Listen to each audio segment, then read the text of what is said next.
I hear that Jon Jones is looking for a fight. Me, I'm your man. I hear that Jon Jones is looking for a fight. Me, I'm your man.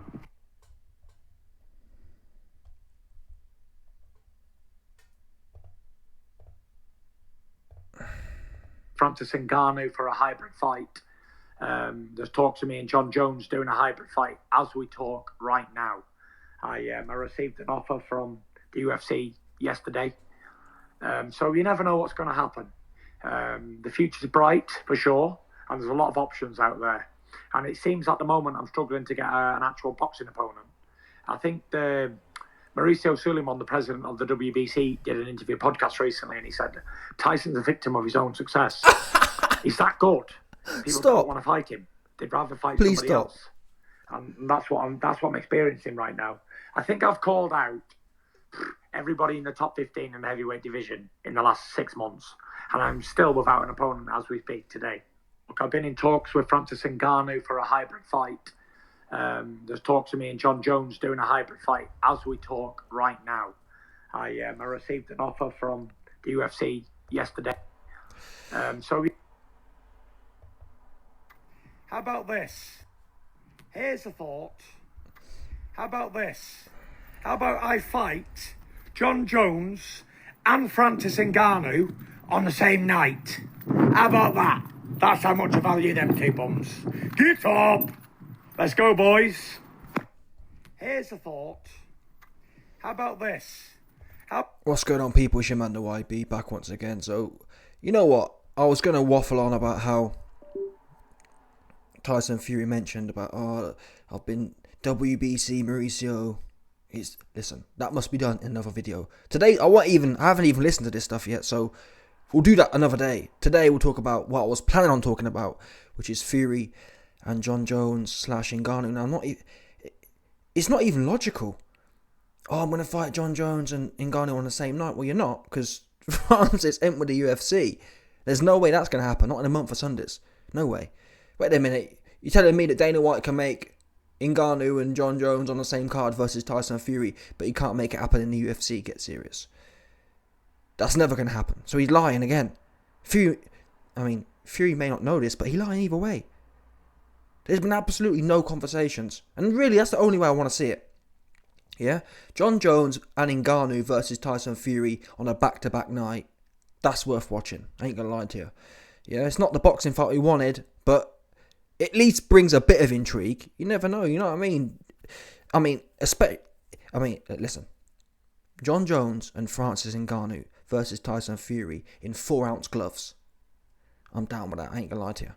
4-ounce gloves, I believe, changes the game. Yeah, look at McGregor. McGregor sleeps dudes in 4-ounce gloves sometimes. And he put them 8-ounce gloves on, and the shots were bouncing off. They won't do anything. Floyd's old, and he ain't got no power. And he was laughing at the shots that McTapper was throwing. And I believe it's all in the weight of the gloves, I've got to be honest with you. I think them gloves, they're the perfect size. Because bare knuckle limits your ability to punch as hard as you want to. From what I've heard, bare knuckle, it's more about maintaining your hands, essentially. It's no good going in there and putting heavy shots together in the early rounds or at all, because you break your hand and then you're screwed, kind of thing. One of them ones. So I think them 4-ounce gloves, when was the last time we heard of someone breaking their hands in the UFC? So it's that perfect balance. Boxing gloves are like pillows. And I think I've been saying for a while, boxing needs to innovate. What's the point of having these big fluffy gloves for? I think it's actually more damaging to the fighters, because all fluffy gloves do is prolong the punishment. In the UFC, dudes get hit once, for the most part, and they're clipped and they're out. The boxing gloves, it prolongs. It's better to be put out quickly, I believe. The worst thing you can do is take sustained trauma again and again and again, and that's what I believe the boxing gloves are doing. Anyway, that's relevant to this situation, because, listen, Fury ain't got the best chin. He's got good recovery skills, but he can go down if you hit him right. I'm not saying Ngannou or Jon Jones are likely to hit him right, but still. Them two man in 4-ounce gloves. Don't forget, Wilder was punching in 10-ounce gloves. Put them two men in 4-ounce gloves, and this fight's back to back worth watching. Do you understand, people? Tyson Fury versus, who would go first? Let me think. It don't really matter which way you do it, to be fair. Tyson Fury versus Ngannou, and a few hours later in 4-ounce gloves, and a few hours later Jon Jones in 4-ounce gloves. Yeah, listen, maybe that's to do with me and they're buff and they're big and they're strong and they're bulls. Maybe that's what it is. I don't know. Either way, anyone who tell you they wouldn't watch that is lying. And I'm someone who says I'd rather see Fury in boxing, but if we're going to do this corny thing, that's what has to happen. I don't want to see Ngannou in boxing gloves, or even in a single nature. I don't want to watch Ngannou versus Fury in real boxing with 10-ounce gloves on and just a single fight. No, the only way I want to see this is how I've explained it. Back to back and 4-ounce gloves. Because also, the gloves not only the gloves not only reduce damage, they also give you a place to hide. Yeah, when you've got them 10-ounce gloves on, it's much easier to defend yourself than them UFC gloves. There's dudes in the UFC with their hands up and the shots just get through.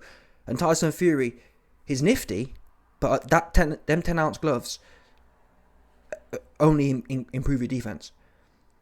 It's a bit like, I've seen dudes get head kicked before in the UFC and their hands up, don't do anything. Kick straight. I guess a kick's more powerful, but still, the principle remains the same. You can have your hand up and still get your head kicked off. Yeah?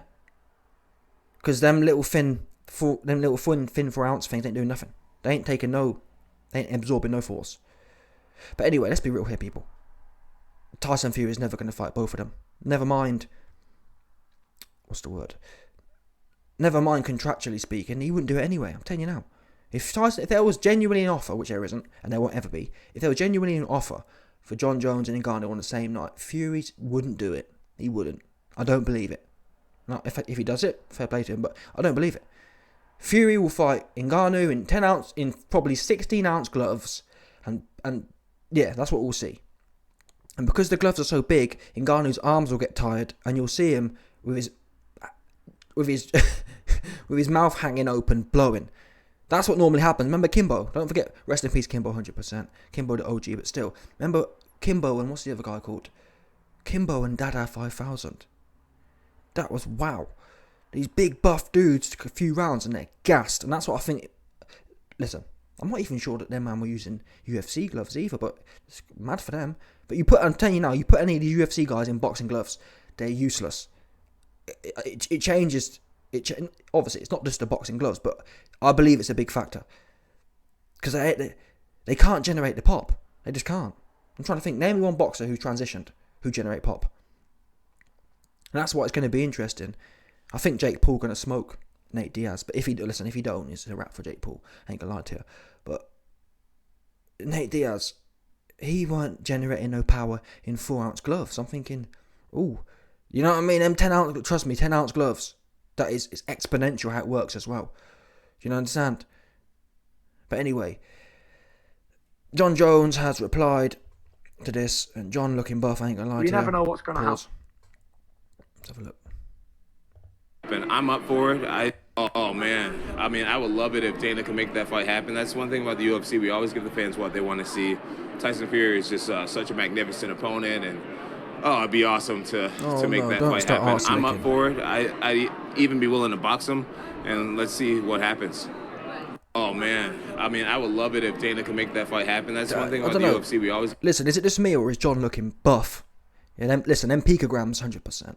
Yeah, from what I've heard, them picograms and that hiding under the octagon at Jackson Wink is clearly doing something right now in the off season. He's looking full right now, 100%. I guess to be fair, he's gone up weight, hasn't he? He's gone from 205 to what is it? I think he weighed in like.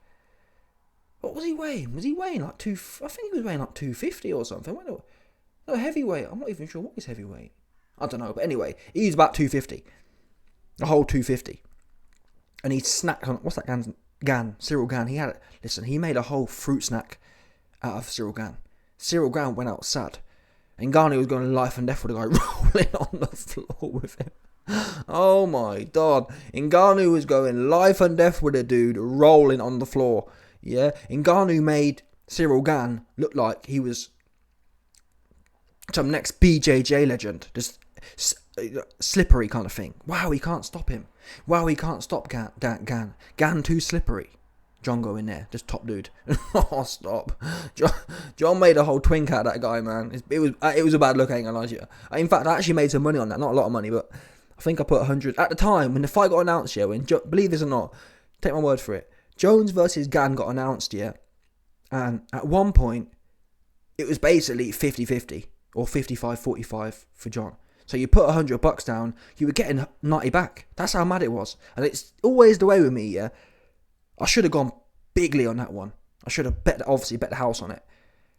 Everyone I bet the house on it goes bad, really. You know what I mean? Them one's there. But that was an obvious one. It shows to show people what they think about size. Size matters less in the UFC. We've seen that recently anyway. I'm trying to think, what bad examples of size meaning less have we seen in the UFC? Volkanovski went up. He made Makhachev look average. Jon Jones went up, and yeah, Gan and all that, but still, he didn't only make Gan look average. He made a twink out of him. Yeah, trust me. After Jon finished with Gan, he was signing up to Grinder. I'm just going to call it a spade on this one, people. I spoke to people close to Gan. Yeah, Gan used to like females. Jon went in there, and he come out caning the premium Grinder package. Yeah, he trying to do some chemsex right now, 100%. That's what I heard. I'm just telling you what I heard from people close to the situation with Gan. Yeah, he went outside in that way. Anyway, I mean, listen, I've done videos on Jon before. I ain't gonna lie to you. I didn't used to like Jon. Jon going up and running Ngannou out of town has turned me on to him. Do you know what I mean? When Jon was at 205, I felt like he wasn't a bully there, but I felt like he kind of proved his point there. I'm not sure why he was still hanging around the place, but the fact he's gone up and that to me is proven. And it's not a small weight. It's not like going from, well, the UFC doesn't really have any small weights or small weight jumps. I think they've got 125 to 135. That's still 10% though. That's the equivalent of going from 205 to 226 or whatever. So UFC don't have no boxing ones where it's every £5 or whatever. But still, Jon went up and ran Ngannou out of town and made a twink out of him. Listen, Ngannou was on life and death with Gan. Yeah, he was puffing and blowing and my legs hurt, whatever. Your legs hurt. You ain't fought for 2 years. What are you talking about? Me? Make it make sense. Ngannou hadn't fought for about 5 years. Oh, my knee hurt. Well, it wasn't hurting when you was flying back to Africa and doing God knows what. From what we heard, you know, it didn't stop Ngannou doing all the madness he was doing. Anyway, what I was going to say is that Jon sounded a bit moist here, I ain't going to lie to you. Let's listen again. To make that fight happen. I mean, I would love it if Dana could make that fight happen. That's one thing about the UFC. We always give the fans what they want to see. Tyson Fury is just such a magnificent opponent, and it'd be awesome to make that fight happen. I'm up. Tyson Fury, magnificent. Listen, I don't want to hear that. You know what I'm saying? I want to hear Jon say, listen, I'm such a bad man that I'll go in Fury's arena and I'll show you what being bad is really about. I don't want to hear this, he's a great man and he's a great opponent. That sounds like someone coming to lose, I ain't gonna lie to you. You know what I mean? I want to, it's just great. I'm just grateful for him to bless the ring. What's that word? They always say, all the corny dudes, they always say a particular thing. They say, after they lose you, they say, well, it's not really about winning or losing. It's about the fact that I was able to grace the ring with this. I was able to be, what they say? This great man blessed the ring with me. Something like that, one of them corny ones. Yeah, it's not about the winning or losing. I lost tonight, but it was such an honour to be graced in the ring with this man. Wow. Fucking hell. Do you know what I mean? Next thing you know, they pull in a Ryan Garcia and asking their oppressor for their phone number. Can you imagine that one? It's just a mad one. This guy just twinked me in front of their world and now I want his phone number. Do you know, it's just mind-blowing, I ain't gonna lie to you.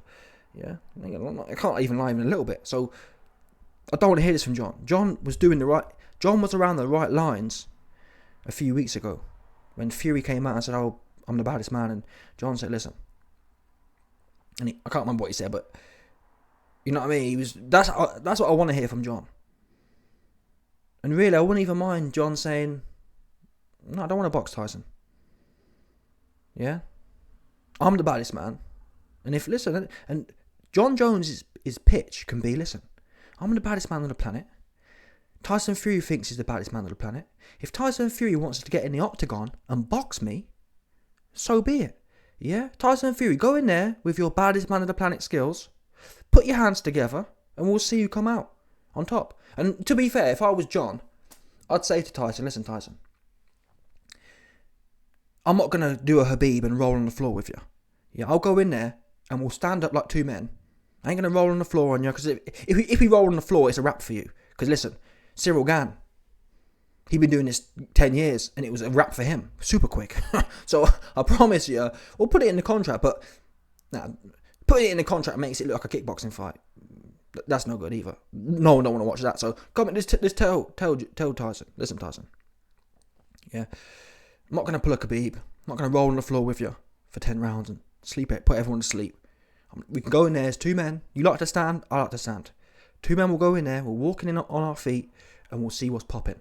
You can put all the hands together you want. Yeah? Toe to toe. That's how you want it. That's what I want to hear from Jon. Yeah? Because what can Tyson Fury say to that? He promises not to roll on the floor with you. So if Tyson Fury is truly, really with the shits, yeah, that it's pretty easy to do, really. Show me how deadly your hands are. I'm trying to think. I'm pretty sure there's been UFC fighters who only have hands. Not so much these days. No, McGregor's fell off. McGregor used to be a prolific kicker, but he fell off. He fell off. He can't really. McGregor can't box, and now he can't kick. He's just useless. So, anyway, let me know your thoughts, people. But seriously, I don't want to see this. Truth be known, I don't want to see Jon. I don't believe Dana. Even if Jon Jones wants it, Dana won't allow it. Why? There's no way Dana White's going to allow. Right now, Jon is the daddy of the UFC. Yeah, there's no way Dana's going to allow his daddy of the UFC to get punched up. Yeah, YB, it worked for McGregor. It didn't really, did it? That was the end of... I ain't gonna lie to you. Looking back now, McGregor was finished at the Floyd fight. That's just God's honest truth. I think, did he come back to win? Did he come back to... No, he beat Eddie Alvarez in 2016. Did he? Or was it 2018? I'm not sure the order. But either way, after the Floyd fight, he was finished. I don't even know if he won a fight since then. He lost to Nate in March 2016. I think that's when he beat Eddie Alvarez for the easiest 155 title of all time. And then he lost to Floyd. And really, yeah, he's just been down bad since then. So, I'm not saying Jon Jones losing to Tyson Fury in a boxing fight would end him. It's just not the right look. Yeah, Jon's got his sport, Tyson's got his sport. Either, man. If Tyson does a full UFC fight, I wouldn't advise that either. And that's, I'm not even advised. Tyson Fury would never dare do it. Tyson Fury can't even fight people in his own sport, people. Do you get that? Yeah, he's scared to death of a man 60 pounds lighter than him. And you think he's going to go in there with Johnny Bones? Get serious, people. Do you think he's going to go in there with Johnny Bones with the picograms? Come on now. Yeah? Get serious. Tyson won't go in there with 40-year-old Zhang. He won't. He won't even go in there with AJ for what it's worth. Anyway, let me know your thoughts. Smash the like button, subscribe, and like off the bell 100%. No doubt.